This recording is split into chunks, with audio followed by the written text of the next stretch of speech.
할렐루야. 이 새벽에 오신 여러분께 하나님께서 특별한 은혜를 더하시기를 원합니다. 성경은 이렇게 이야기합니다. 희생이 없는 제사는 하나님이 받지 않는다고 이야기하는데, 다른 분들은 모르겠는데 저는 아침에 5분 일찍 일어나는 게 저녁에 1시간보다 더 힘듭니다. 그래서 특별히 이 새벽 이 시간에 기도하시는 분들에 대해서 얼마나 감사한지 모르겠습니다. 그리고 정말 이렇게 하루의 첫 시간을 하나님께 드릴 수 있다는 것, 우리는 대표의 사상이 있습니다. 뭐냐 하면 소득의 10분의 1을 하나님께 드리는데 그건 소득의 10분의 1이 아닙니다. 전체가 하나님 것이라는 신앙 고백에서 대표로 드려지는 겁니다. 하루의 첫 시간을 하나님께 드립니다. 이거는 첫 시간을 드리는 것이 아니라 이 하루 전체가 하나님께 드려진다는 겁니다. 우리는 한 주의 첫날을 구별해서 그것을 하나님께 드립니다. 주일이라고 이야기합니다. 그러면 그 한 주 전체가 하나님의 것으로 구별되기 때문이라는 겁니다. 시간도 물질도 그렇게 되기 때문입니다. 그래서 정말 혹시 이 새벽에 교회로 기도하지 못할지라도 그 새벽 첫 시간이 하나님의 시간이 될 수 있기를 주의 이름으로 부탁드립니다. 또 이 새벽 예배를 하시는 분이 미국 분인데도 새벽 예배 하시는 분이 계세요. 그분이 모린 캐로더스 목사님이라고, 여러분들이 지옥 생활에서 천국 생활로, 감옥 생활에서 찬송 생활로 뭐 이런 책들을 쓰신 분인데요. 이분은 늘 본인이 새벽에 일어나서 혼자서 말씀 묵상하고 기도하시는 시간을 평생에 가졌다고 합니다. 근데 어느 날 너무 힘이 들어서 하나님 오늘 그냥 자면 안 될까요? 그러면요, 하나님이 이렇게 대답을 하셨다는 겁니다. 푹 재워주랴 그러시더라는 겁니다. 그래서 아니요, 아직 할 일이 남았습니다 하고 일어났다고 이야기합니다. 저도 가끔씩 저희 집사님들 새벽에 오래 빠지면 새벽 예배 졸업장 줄까 그렇게 묻습니다. 그러면 하나님이 데려가실 것 같은 그런 생각이 드는지, 아니요, 아직 졸업 안 하겠습니다 라고 이야기를 합니다. 그럼 복된 시간에 여러분들과 함께 이 나눌 수 있는 이 은혜의 말씀은요, 이 아둘람 동굴의 400인, 이거는 저희 아름다운 교회를 부를 때에 아둘람 동굴의 400인이라고 부르기를 원합니다. 그래서 저희 교인들에게는 매우 잘 알려진 본문의 말씀입니다. 저는 처음 목회를 시작하면서 교회가 어떤 모습을 갖추면 좋을까 하고 하나님께 기도하는데 뭐 별로 아는 게 없어서 기돈의 300군사가 생각나더라고요. 이 기돈의 300군사를 보니까 이 300명이 가서 미디안의 12만 군대를 이기는 겁니다. 하느님의 구원에는 사람의 수가 중요한 게 아니다는 겁니다. 성경은 이렇게 이야기합니다. 호비코에 있는 인생은 수로 헤아릴 가치가 없다라고 이야기합니다. 그래서 이렇게 정말 목숨을 걸고 싸우는 용맹한 사람들 300이 있으면 세상을 바꿀 수 있을 것이다 라는 생각을 합니다. 그리고 하나님 그렇게 정말 이렇게 그 300명을 어떻게 선발을 하느냐 하면, 물가로 데리고 가서 물을 먹는데 머리를 박고 물을 먹는 사람은 다 돌려보내고 물을 손으로 떠서 이렇게 입으로 갖고 가는 사람만 데리고 가더라는 겁니다. 그럼 이건 뭘 의미하는가 봤더니만, 이 머리를 박고 물을 먹는 사이에 어디서 화살이 날라오고 어디서 칼이 날라올지 모른다는 겁니다. 언제나 싸움을 준비하는 사람들이라는 겁니다. 언제나 영적 전쟁 상태에 있다는 것들을 깨어있는 사람들이 그 하나님의 일들을 감당하는구나. 이 중국 교회도 2만 명이 넘던 교회인데 한번 핍박이 들어오니까 20명이 남지 않는다는 사실입니다. 얼마나 그 숫자가 허수가 되는지 모릅니다. 그래서 하나님 정말 주님을 위해서 목숨을 걸 수 있는 300의 군사와 함께 뛰어갈 수 있는 그런 교회가 되었으면 좋겠다라는 기도를 시작했습니다.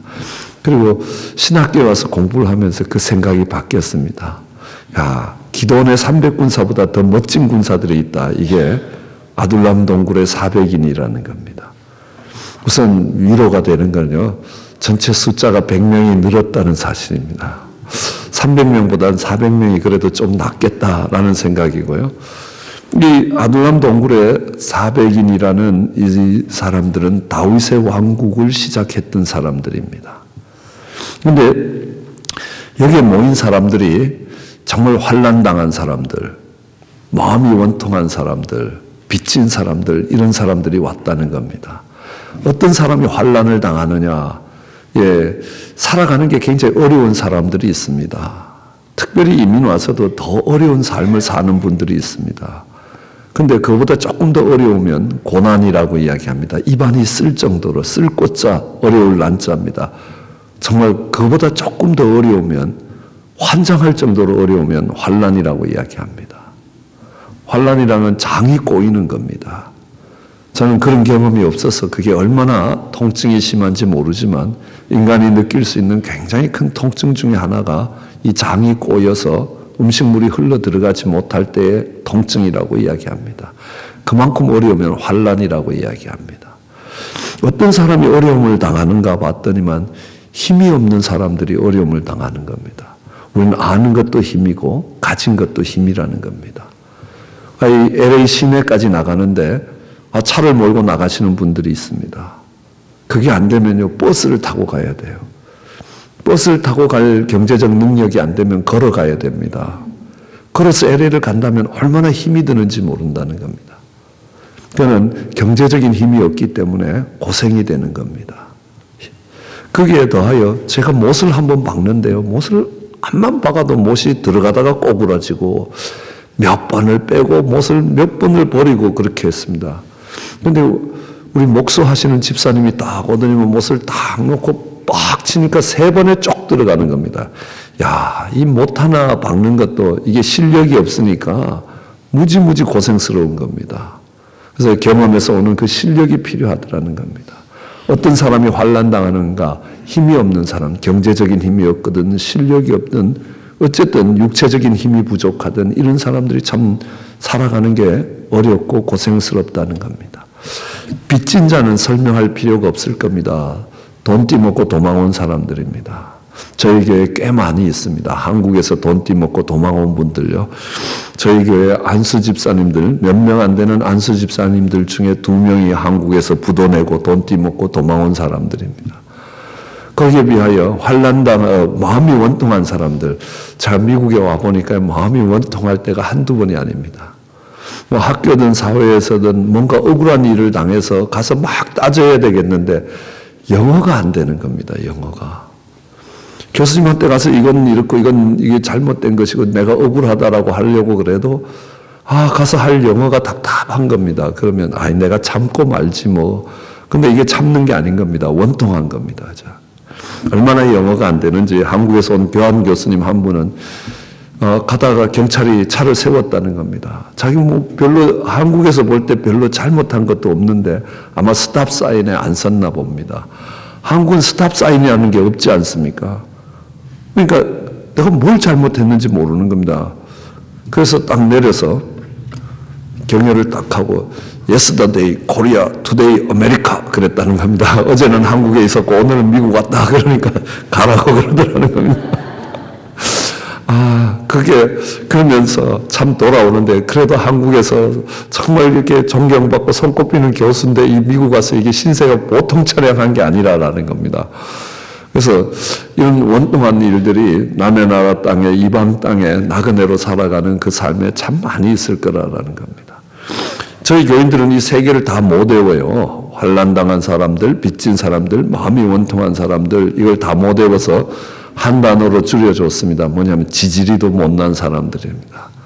정말 지지리도 못난 사람들이 함께 모여서 정말 이렇게 다윗의 나라를 이루어 가는데 참 놀라운 것은 이 사람들은 전쟁에 나가서 한 번도 전쟁에 지지 않는다는 사실입니다. 어떤 전쟁에서도 전쟁에 전세가 밀려본 적은 있지만 전쟁에서 한 번도 실패하지 않습니다. 그뿐만이 아니라 단에서부터 부엘세바까지 유브라데 하수에서부터 지중해까지 하나님이 너와 내 후손의 땅이 될 것이다 라고 아브라함에게 주셨던 그들의 땅의 경계까지 그들은 땅을 다 정복해내는 군대가 되는 겁니다. 그뿐만이 아닙니다. 이 다윗과 이 아둘람 동굴에 400인이 나가서 싸우고 돌아오면요, 이렇게 이야기합니다. 다윗이 이겼다라고 이야기합니다. 그 전에 이 사울 왕과 이스라엘이 전쟁에 나가서 이기고 돌아오면 이 성경은 이스라엘이 이겼다 이렇게 기록하고 있습니다. 그러나 다윗과 전쟁에서는 다윗이 이겼다라고 이야기합니다. 이것은 무엇을 이야기하냐면 다윗 왕국은 예수 그리스도의 나라, 예수 그리스도의 왕국을 예표하고 있다는 겁니다. 즉 다윗은 예수 그리스도의 나라를 이야기하고 있다면 그 아둘람 동굴의 400인은 하느님 나라의 군대라는 겁니다.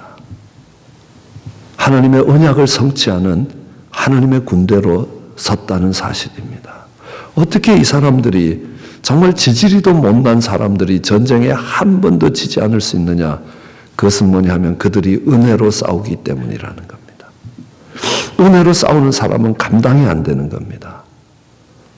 성경에도 이야기합니다. 디모데에게도 사도 바울이 너는 은혜로 강하여지라는 겁니다. 그래서 우선 은혜로 강한 걸 떠나서 은혜가 뭐냐는 겁니다. 참 많은 분들이 있습니다. 그래서 저희 교회에서는 제가 지금 1000번도 넘게 은혜에 대해서 설명을 합니다. 앞으로도 몇천 번은 더 하려고 생각을 하고 있습니다. 은혜가 뭐냐? 은혜라는 것은 받을 자격이 없는 자가 받은 선물입니다. 내가 받을 자격이 없는데도 부모님이 한량없는 정말 이 보살핌들과 가르침들을 주셨다. 그럴 때 우리는 그걸 부모님의 은혜라고 이야기합니다. 내가 받을 자격이 없을 때에 선생님이 정말 철없어서 사고만 낼 때 선생님이 참으시고 가르치시고 세워주셨다. 스승의 은혜라고 이야기합니다. 내가 정말 받을 자격이 없는 자로 섰을 때 하나님께서 한량없는 것들을 베풀어 주셨다. 그러면 그건 하나님의 은혜라고 이야기합니다. 우리는 큰 은혜를 받았다라고 할 때 많은 것들이 베풀어졌다는 뜻이 아니라는 겁니다. 정말 큰 은혜를 받았다는 것은 내가 받을 자격이 없다는 겁니다. 언젠가 딸이 와서 아빠 용돈 좀 주세요. 그래서 지갑에서 20불을 꺼내줬습니다. 탁 받고 가면서요. 땡큐 그러는데요. 이게 입만 땡큐지 절대로 고마운 마음이 없는 겁니다. 근데 어느 날 시내에 나가서 늦은 점심을 먹고 식당을 나오는데 웬 거린이 아유 지금까지 점심을 못 먹었습니다. 그런데 얼마나 마음이 안 됐는지요. 목사는 지금 배 터지게 먹고 나오는데 이 사람은 아직 점심을 못 먹었다는 겁니다. 그 마음에 이렇게 지갑을 이렇게 열어서 정신값이 될 만한 10불을 줬습니다. 10불짜리 하나를 받고 이 사람이 놀라더라고요. 굉장히 많은 돈을 줬다고 생각을 하나 봅니다. 정말 고맙게 인사를 합니다. 그래서 차에 시동을 걸고 쭉 길로 나오는데 백미러를 보니까 아직도 차 뒤에 대고 인사를 하고 있습니다. 야, 어떤 사람은 10불 받고 저렇게 고마워하는데 어떤 인간은 20불 받고도 전혀 고마워하지 않는다는 겁니다. 그 인간은 20불이 아니라 어느 날 등록금이 모자란다고 그래서 아빠 이번 등록금이 모자랐는데 한 번만 도와달라는 겁니다. 얼마 모자라냐 그러니까 4,000불이 모자랐는데 아빠가 2,000불 도와주면 자기가 어떻게든 방학 때 2,000불을 구하겠다는 겁니다. 그래라 그래요. 혹시 아빠 5,000불 모자랄지 모르는데 그때는 아빠가 3,000불 해줘라 그래서 싫다 그때도 2,500불 할란다 그랬더니만 아빠 다른 아빠들은 다 대주기도 하는데 너무 치사하다 그래요. 야 너는 아무것도 한 짓 없이 2,000불을 나한테 받아가면서 고마워할 줄 모르는구나. 넌 대학을 다닐 필요가 없다. 그만둬라 그랬더니만 네, 그때서야 2,500불로 합의를 받습니다. 근데 2,000불을 얻어가면서도 더 안 준다고 불평하는 겁니다. 왜 3,000불을 지원 안 하느냐는 겁니다. 가만히 보니까 이게 딸이라고 내가 받을 자격이 있다고 생각하는 겁니다. 아빠는 나를 가르쳐야 된다는 그런 의무가 있다고 생각을 하니까 이게 은혜인 줄 모른다는 겁니다. 당연히 받을 걸 받는 것처럼 생각하는 겁니다. 이 은혜로 싸우는 사람이 강할 수 있는 이유는 언젠가 이 춘추 전국 시대에 제 나라로 기억이 됩니다만은요. 전쟁에서 승리를 해서 큰 축하 잔치가 벌어졌습니다. 이 중국 사람들은 이 축하 잔치를 할 때 축배를 들 때에 불을 끄고 큰 잔에 이렇게 술을 따두어서 한꺼번에 딱 마신다는 겁니다. 원샷을 한다는 겁니다. 그래서 제가 중국 친구들한테 물어보니까 그랬다는 겁니다. 그래서 불을 끄고 원샷을 탁 축배를 드는데 갑자기 뺨 때리는 소리가 쫙 나는 겁니다.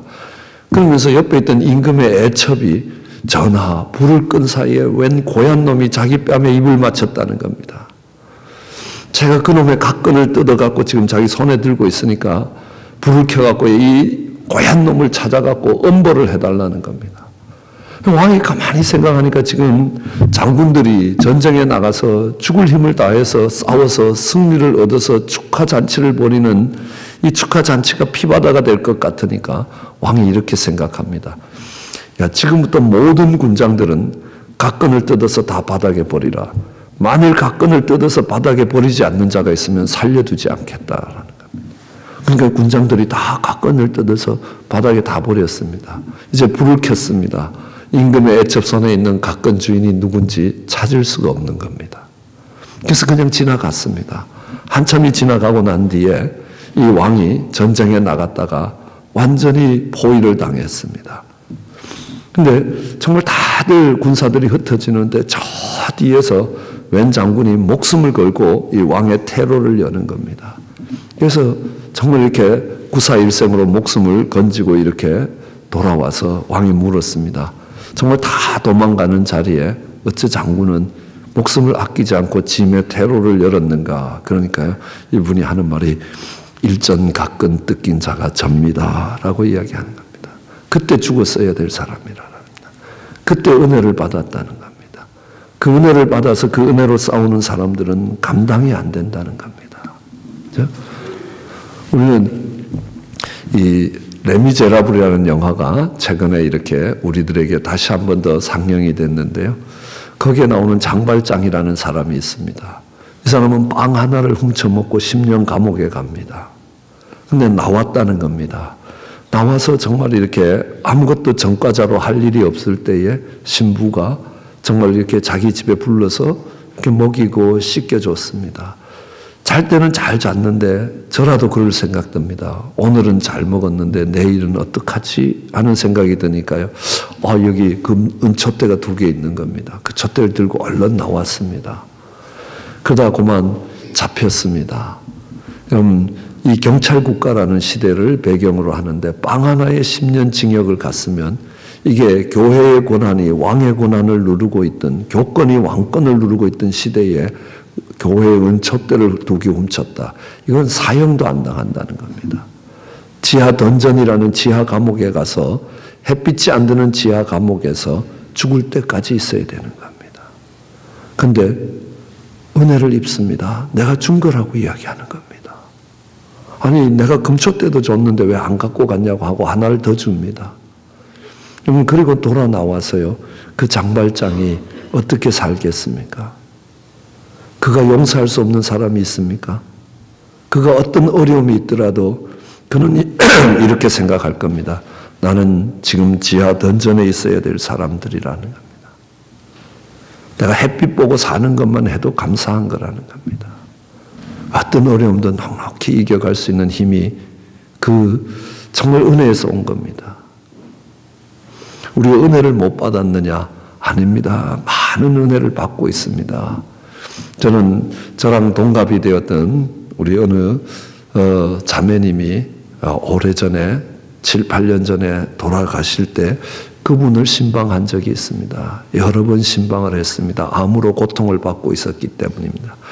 마지막으로 신방한 게 제가 돌아가시기 한 3일 전에 신방을 했습니다. 그때 그분이 했던 말이 오래 기억이 됩니다.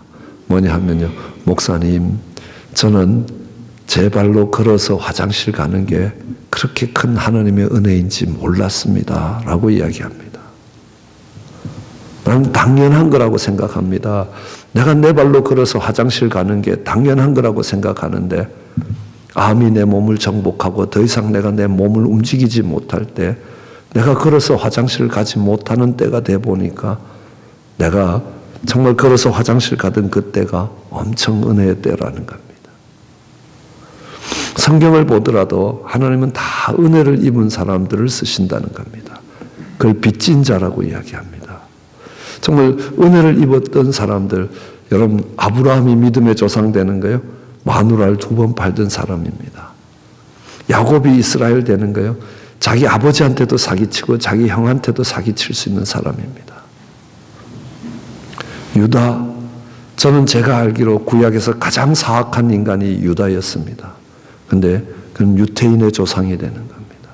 아니 그뿐만이 아니라 형제들의 지도자가 되는 겁니다. 예수님이 그 유다 지파를 쫓아오게 되는 것을 알 수 있습니다.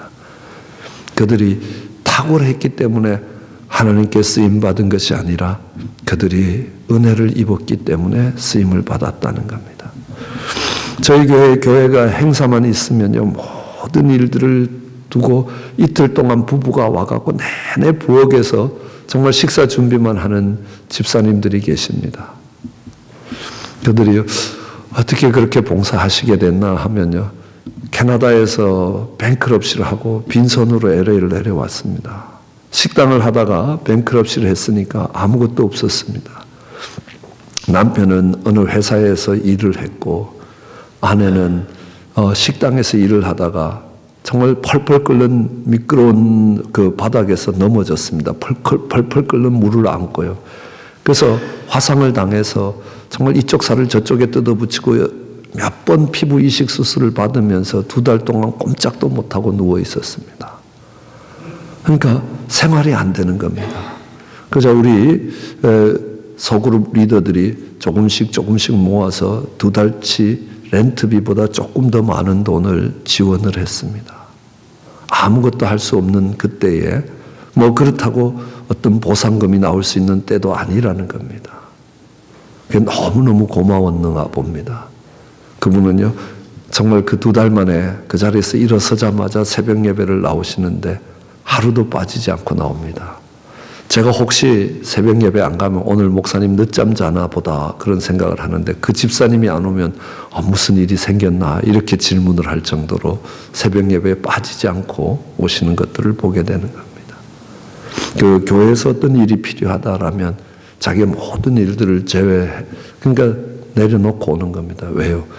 교회에서 가장 어려운 때에 아무 조건 없이 은혜를 입었다라고 생각을 하기 때문이라는 겁니다. 저도 목회를 하면서 저는 참 행복했습니다. 지난 20년간의 세월을 오면서 행복했던 이유가 있다면요, 저는 처음으로 텍사스에 유학을 와서 처음 예수를 믿었습니다. 얼마나 기쁘고 얼마나 감사한지요. 성경을 읽는데 성경이 송이꿀보다 달다는 말이 이 말이구나라는 겁니다. 저는 이런 기도를 해봤습니다. 하나님, 제가 유학 왔습니다. 이 성경 읽으러 온 게 아니기 때문에 제가 공부를 해야 되는데 제발 성경 좀 그만 읽게 좀 해주실 수 있겠습니까? 이렇게 기도를 해야 될 정도였습니다. 그리고 1년이 지난 뒤에 우리 목사님이 저를 복음으로 또 믿음으로 이끌어 주시던 목사님이 신학교를 마쳤습니다. 그래서 이 LA로 오셨습니다.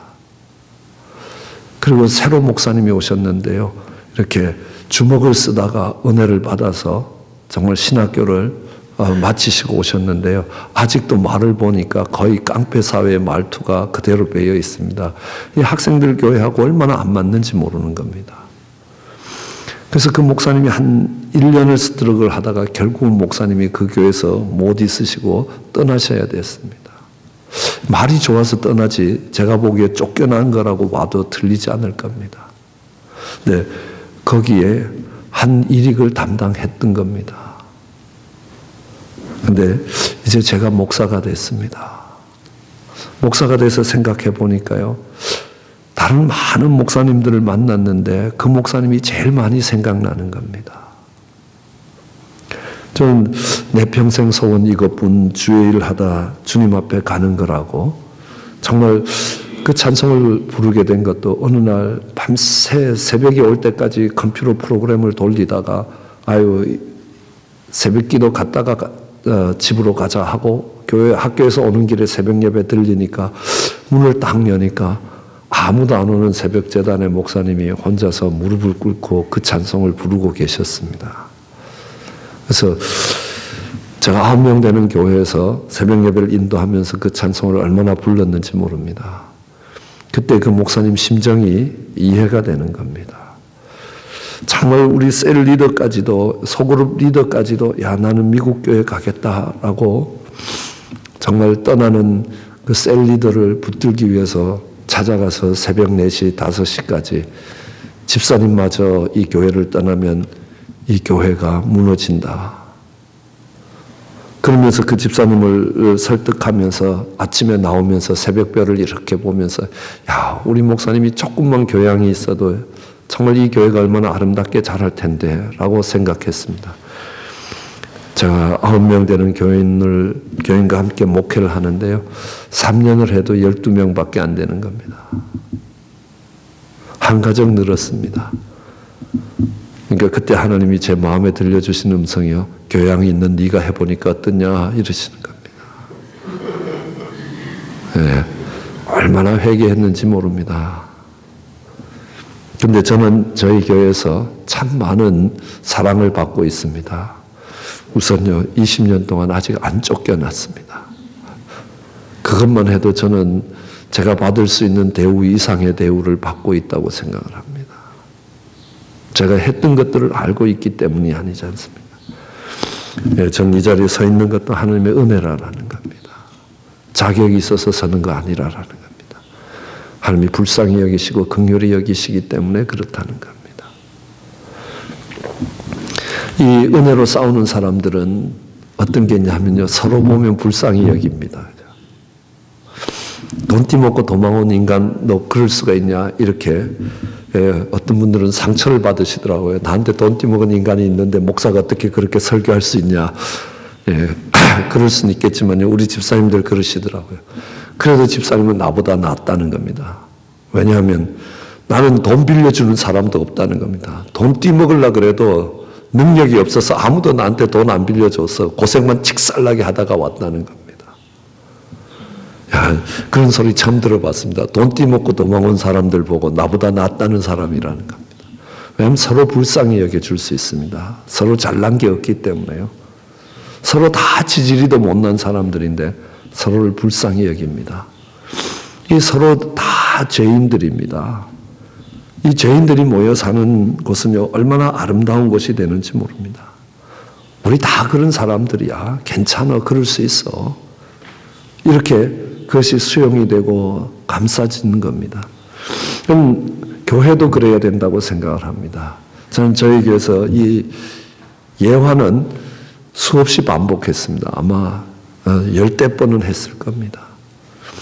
어느 집이 아름다운 가정은 이런 가정입니다. 남편이 이제 길을 가다가 저기 방에서 물컵을 발로 찼습니다. 그러니까 남편이 한다는 말이 내가 못 봤다는 겁니다. 물컵이 거기 있는 걸 못 봤다고 막 걸레 가지러 가니까 옆에 있던 아내가요. 내가 물을 먹고 테이블 위에 놔야 되는데 바닥에 놔갖고 놓지 말아야 될 자리에 내가 놔갖고 당신이 그랬다고 이게 내가 잘못했다고 막 걸레 찾아갑니다. 옆에 있던 할머니가 늙은 게 밥 먹고 할 일도 없는데 아까 그거 보고 봤을 때 치워야 되는데 안 치워갖고 이런 사달이 났다는 겁니다. 그래서 내가 닦아야 된다 하고 걸레 가지러 가는 겁니다.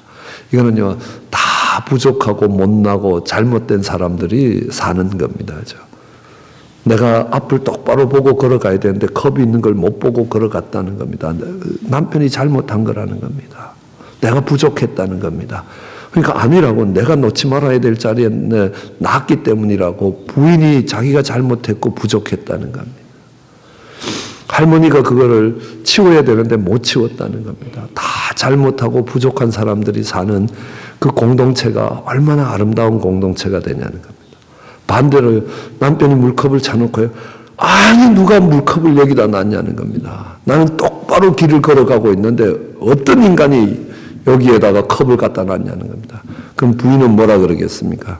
야 너는 눈이 없냐 그것도 안 보이냐는 겁니다. 그것도 좀 좋은 말이고요. 나쁜 말은 너는 가죽이 모질해서 눈이 뚫어졌냐 그것도 안 보이냐라는 겁니다. 그럼 거기에 더하여 옆에 있던 할머니는 아이고 젊은 것들이 잘한다 더 싸우라 어른 앞에서 더 싸우라 더 싸워 그렇게 이야기하는 겁니다. 이 세 사람들은 다 자기가 잘못한 게 없다는 겁니다. 상대방이 잘못한 겁니다. 나는 그냥 길을 걷는데 놓지 말아야 될 자리에 물컵을 놓은 인간 때문에 내가 그랬지 내가 잘못한 거 아니라는 겁니다. 내가 설사 놓지 말아야 될 자리에 물컵을 놨다 하더라도 너는 보고 피해가면 될 거 아니냐라는 겁니다. 네가 잘못했다는 겁니다. 아무리 그래도 어른 앞에서 너들이 싸우면 되느냐라는 겁니다. 다 상대방이 잘못한 겁니다. 그 집은 얼마나 살기가 힘든 집안이 되는지 모릅니다. 지지리도 못난 사람들이 모이면요 다 덮여져 가는 겁니다. 허물들이 덮여져 가는 겁니다. 그럼요 그 교회가 얼마나 행복해지는지 아십니까? 우리 한국교회를 이끌었던 영락교회가 있습니다. 한경직 목사님이 계셨죠. 교회에 이런 일이 있었습니다. 어떤 일이냐 하면요. 헌금이 없어진다는 그러니까 이 소문이 돌기 시작했습니다. 장로가 헌금을 훔쳐간다는 겁니다. 그러니까요. 한경직 목사님이 장로가 그럴 리가 있겠냐 하고 넘어가셨습니다. 그런데 보면 그 장로님이 헌금을 훔치다가 현장에서 잡혔네요. 이제 당회가 열렸습니다. 그럴 때 한경직 목사님이 이런 유명한 말씀을 하셨습니다. 장로가 오직 하면 그랬겠냐 넘어가자라는 겁니다. 그러면서 한경직 목사님이 하신 말씀이 있습니다. 나는 신사 앞에 무릎을 꿇었던 자격 없는 목사라라는 겁니다. 내가 누구를 정죄할 수 있겠냐는 겁니다. 그것이 한국교회 영성을 이끌어갔던 영락교회를 세웠던 이유라고 생각을 합니다. 50데나리온과 500데나리온 빚진 자를 다 용서해주면 누가 날 사랑하겠느냐라고 이야기합니다. 500데나리온 빚진 자라는 겁니다. 저는 언젠가 둘째 아들을 낳을 때 아무도 한국에서 갑자기 또 일이 생겨서 장모님도 못 오시고 유역에서 공부하던 누님이 내가 방학이니까 와서 산바라지를 도와줄게 그러더니만 갑자기 지도 교수님하고 논문 써야 되는 게 있어서 못 온다는 겁니다. 그러면서 누님이 네가 그러면 이걸 갖고 애 옷도 사주고 산바라지 할 사람들을 좀 모아갖고 돈으로 이렇게 정말 간호해 주실 분을 찾아봐라 하면서 돈을 보내주셨어요. 우리 아내랑 기도를 하면서 이거 반은 헌금하고 반은 아기를 돌보는 데 쓰자 하고 반을 헌금을 했습니다. 그리고 남은 반을 들고 있는데요. 교회를 갔습니다. 갔더니만 원래 건축 헌금을 목표로 했는데 건축 헌금이 모자란다는 겁니다. 근데 그 모자라는 금액이 어찌 그래 반을 나눈 금액에 뒷자리까지 딱 맞아 떨어지는 거 아닙니까? 근데 그때 하나님이 생각이 나게 하신 말씀 하나가 있습니다. 첫 소득은 내 것이라라는 겁니다. 가만히 보니까 우리 아들 이름으로 번 첫 소득 아닙니까?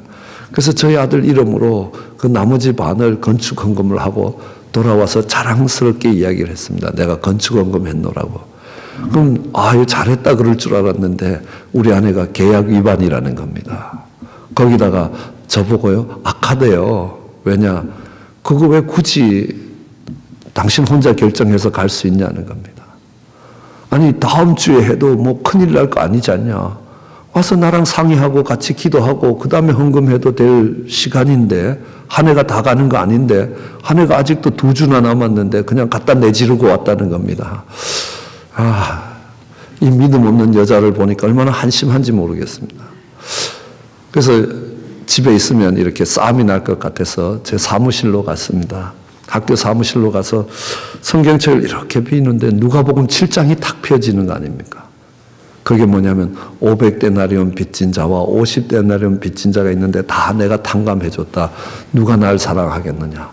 가만히 보니까 지금 우리 아내랑 지금 한판 붙고 이제 오피스에 왔는데 우리 아내를 보면요. 믿음이 없는 형편없는 여자인 거예요. 제가 500은 되는 여자인 겁니다. 저는 그래도 하나님 말씀 따라 첫 소득을 하나님께 드리고 정말 하나님께 말씀대로 살고 교회를 사랑하는 제가 50 정도 있는 사람이 되더라는 겁니다. 이게 그러니까요. 하나님이 다 깎아주면요. 저희 아내가 하나님을 더 사랑하는 사람이 되지 않습니까? 이건 아니라라는 겁니다. 그래서 하나님 이게 어떻게 된 일이냐라고 기도를 하는데요. 얼마 안 가서 5분도 안 가서 네가 나쁜 놈이라는 겁니다. 저희 아내는 이 LA에 와서도 저희가 아무것도 할 게 없었습니다. 유학생활을 하다가 LA에 와서 아파트 구하고 그 다음에 다 이것저것 다 페이먼트 하고 나니까 은행 잔고에 거의 바닥이 났습니다. 근데 처음에는요, 저희 장인어른이 네 인생은 네 인생이고 내 인생은 내 인생이라는 겁니다. 너하고 나하고 이제 부모 자식 아니고 너는 네대로 살고 난 내대로 살 거라는 겁니다. 저희 아버님은요, 나는 너하고 같은 땅 밟고 살기 싫으니까 너는 절대로 한국 땅에, 설사 중국에 가는 길에도 한국 땅 밟지 말아라 그랬습니다. 그래서 저는 오랫동안 한국에 못 들어갔습니다. 그런 속에서 정말 어려웠습니다. 근데 어느 날 한 달이 지난 쯤에 저희 장모님이 전화를 하셔서 막 우시는 겁니다. 너도 자식 키우는 인간이 정말 자식이 밥 굶는데 내가 입으로 밥이 넘어가느냐라는 겁니다. 네가 통장을 보내주면 내가 돈 생활비 보내주겠다. 굶지 않을 만큼 생활비 보내주겠다는 겁니다. 근데 우리 아내가 엄마 고맙습니다. 그러면 얼마나 좋겠습니까? 그죠? 아닙니다, 어머니. 엄마가 내 남편이 목사라서 헌금을 하면 받아도 내가 딸이라서 생활비 주는 거 안 받습니다. 그러는 겁니다. 그리고 날 일시키는 거 아닙니까? 그죠? 그래서 저는 나가서 정말 목회하며 일하며 학교 다니며 죽을 고생을 하는데 저희 아내는 그렇게 하는 겁니다. 그랬던 아내가 그러는 걸 보면요, 결코 돈에 욕심이 있어서 그런 건 아니라는 겁니다. 제가 한 번도 집을 제대로 서포트를 못했기 때문이랍니다. 그냥 유학 와서 학생이랍시고 맨날 학교 가서 공부하지, 아르바이트도 안 했으니까요. 맥도날드 가서 일하는 것도 사실 그 동네에서는 안 됐습니다. 학생이기 때문에 다른 데서 일을 할 수가 없었습니다. 그런 건 있지만요, 내가 경제적으로 가정을 넉넉하게 서포트를 했으면 우리 아내는 그렇지 않았을 거라는 겁니다. 네가 가장으로 책임을 못 졌기 때문에 그렇다. 그러니까 갑자기 제 죄가 500이 됐습니다. 저희 아내 죄가 50으로 바뀌었습니다. 이런 나를 하나님이 탕감해 주셨다 하니까요, 마음속에 아내랑 싸운 것 때문에 열받다가 마음속에 기쁨이 막 샘솟듯이 솟아나는 겁니다. 500데나리온 빚진 자라는 겁니다. 우리는 내가 빚진 자라면, 내가 500데나리온 빚진 자라면 50데나리온 빚진 자를 보고 나보다 낫다라고 이야기할 수 있다는 겁니다. 우리는 잘 알지 않습니까? 어제 저녁에도 하나님이 베드로를 쓰신 시점이 언제입니까? 내가 가룟 유다만도 못한 사람이라는 것을 깨달으는 그때부터 쓸 수 있다는 겁니다. 그 다음에는요, 누구를 뭐라 그러겠습니까? 신앙생활을 하다가 넘어지는 사람들을 보면서 베드로가 손가락질 할 수 있습니까? 다른 사람은 다 해도 베드로는 못한다는 겁니다. 그러니까 주님이 하신 말씀대로 시몬아 시몬아 사단이 밀가불듯이 너를 청구하였으나 내가 네가 믿음에서 떨어지지 않기를 붙들어 주셨다는 겁니다. 네 형제를 굳게 하라는 겁니다. 형제를 붙들어 줄 수 있는 사람입니다. 왜요? 같은 아픔이 있기 때문에 붙들어 주는 사람입니다. 그러니까 그들은 아무리 바깥에서 힘들어도 교회로 돌아오면 위로를 받을 수 있습니다. 서로 불쌍히 여겨주는 형제들이 있다는 겁니다. 그것이 그들이 가장 강력한 군대로 설 수 있었던 이유라는 겁니다. 또 하나의 이유가 있다면 이 사람들은요, 다윗이 잘 나갈 때 모여든 사람들이 아닙니다. 다윗이 정말 힘들 때, 그럼 이때 다윗은 어떤 마음이었냐 하면요, 요 바로 앞에 사무엘상 21장에 보면요, 도망을 다니다 안 되니까 블레셋으로 들어갔습니다. 필이면 가드로 들어갔습니다. 그러니까 사람들이 알아봤습니다. 제가 일전에 골리앗과 싸웠던 다윗이구나 하고 잡아갖고 가드 왕 앞으로 끌고 갔습니다. 다윗이 도망갈 길이 없는 겁니다. 그러니까 다윗이 거기서 침을 질질 흘리면서 미친놈 흉내를 내는 겁니다. 그러니까 가드 왕이 저기 어디 다윗이냐, 왜 미친놈을 내 앞에 끌고 왔다. 야, 재수없다, 빨리 내보내라 그래갖고 쫓겨왔습니다. 근데 쫓겨올 때쯤 되니까 어떤 소식이 들리나 하면요, 사울이 열받아갖고 자기 아내 미가를 딴 데로 시집 보냈다는 겁니다. 아내 빼앗기고 정말 도망자가 돼서 정말 미친놈 흉내를 내면서 차량한 신세로 아둘람 동굴에 와서 동굴에 콕 처박혀 있을 때 이 사람들이 온 겁니다. 다윗이 잘 나갈 때 아니라는 겁니다. 다윗이 가장 어려울 때라는 겁니다. 그럼 혹시 주몽이라는 드라마를 보십니까? 전혀 아무도 안 보시나 봐요. 주몽이라는 그 고구려라는 나라를 세운 사람이 성이 고씨라는 거 아시죠? 네, 저랑 같은 성입니다. 이 주몽의 나라를 세웠던데 가장 1등 공신들이 누구냐 하면 오이, 협보, 마리라는 사람들이 있습니다. 이 오이, 협보, 마리는 어떤 사람이냐면요, 주몽이 왕궁에서 쫓겨나가서 시장 바닥에서 정말 거지처럼 살 때에 만났던 사람들입니다.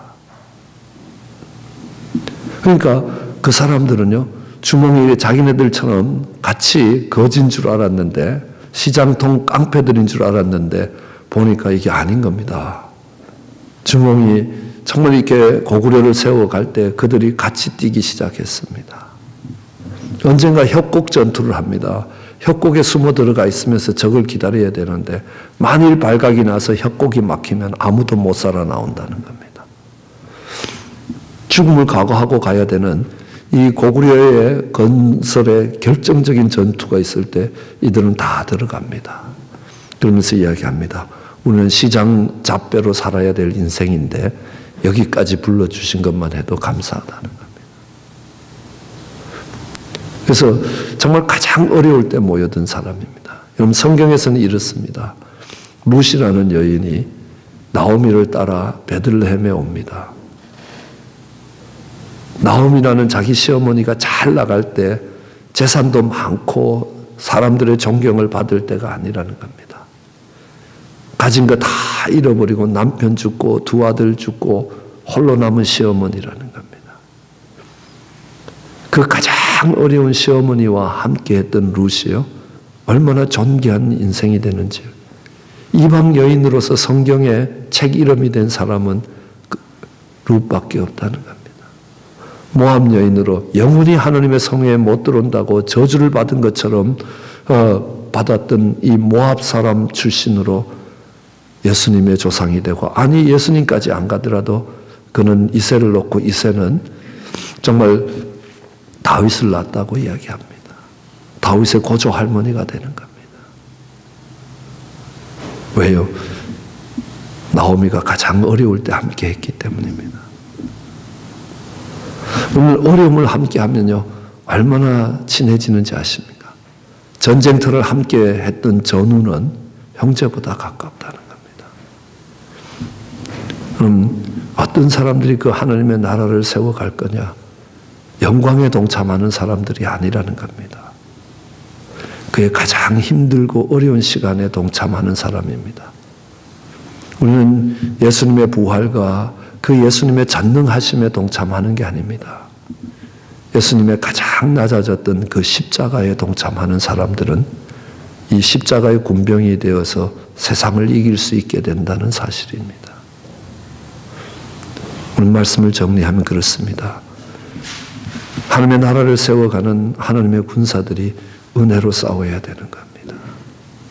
서로를 불쌍히 여기며 서로의 연약하고 부족하고 허물진 것들을 끌어안을 수 있어야 되는 겁니다. 그리고 교회로부터 많은 것들을 얻을 수 있는 교회가 아니라는 겁니다.